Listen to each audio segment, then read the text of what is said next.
Time now for our weekly news review. Looking back on the news week, we're joined by Mail and Guardian political editor Matuma Letsoalo. Matuma, good morning, and thanks for coming in on what is a busy day for you on a Friday.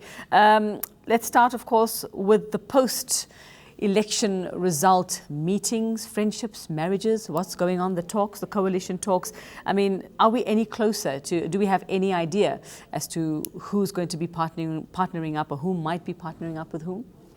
Yeah, I mean, at least in Ekurhuleni, we know that the ANC has, at least according to reports, reached a deal with the PAC and the AIC.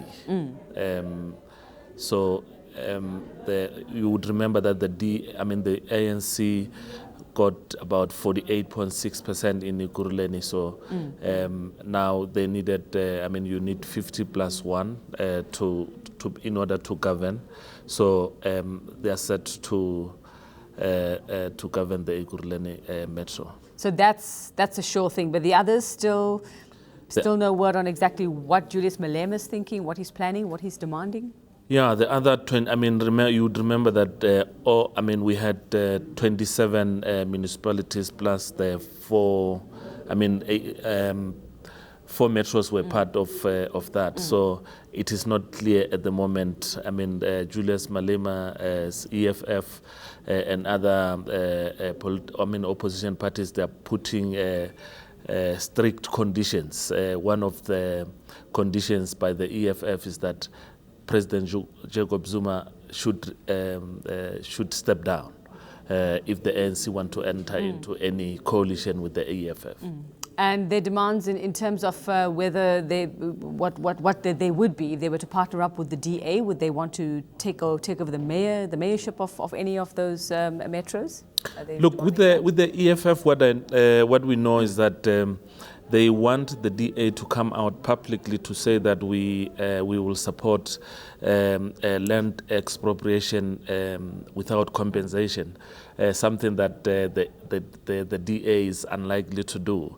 They claim that they are not for positions. The negotiations are based on issues. So you would know that they've always wanted nationalisation. They've always raised issues of land.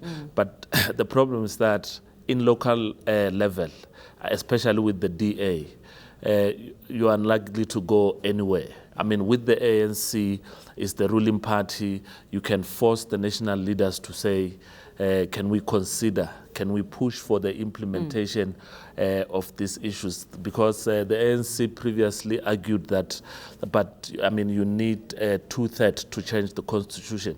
And the EFF have said, we have got 6% national, that they got in the 2014 national election. You can take the 6% and then you have got 2/3.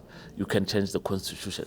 Okay, well, they have a couple more days to figure out what they're going to do with themselves. The other story coming out of this is that we know the ANC's NEC having met this week. And from what we're seeing since yesterday and this morning, it seems like the divisions are becoming more apparent. The cracks seem to be bigger within the party. Yeah, look, everyone was caught by surprise, and they are trying to dig deeper to say what went wrong. Gauteng, we know that they've always complained about the impact the scandals of President Jacob Zuma is having. Because, in Gauteng, you have got everyone coming from all the provinces. So, but the President Zuma's supporters are also saying, but how did Gauteng lose three metros? Why did they not? They were busy with interviews in the media and not going to ordinary people, in communities. So there are also, suggestions that they might be disbanded. Oh, well, all right. Well, I suppose the next couple of days or the next couple of weeks will be very telling for everybody involved. The other thing that everybody was watching, this fascinating process of choosing the next public protector and the 20 hours of interviews and the dirty laundry that actually comes out that the whole country can actually see and watch. The kind of things that are coming, I mean, especially with the deputy public protector, Kevin Malunga. I mean, his citizenship has been questioned. Apparently, he changed it. I mean, I did it in 2010.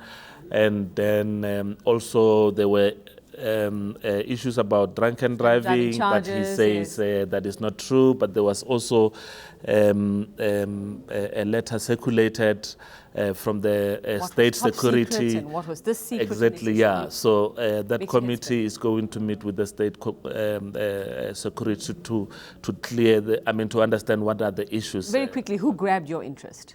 Who might you put your money on out of the 14? So far, I mean, my money would be on Kevin because he has been there. But let's see what comes out of all these issues that have been raised. But for now, I think that the public protector has done a fabulous big work. Shoes to fill. Yeah. Certainly so, big shoes to and fill. he was part of that. So.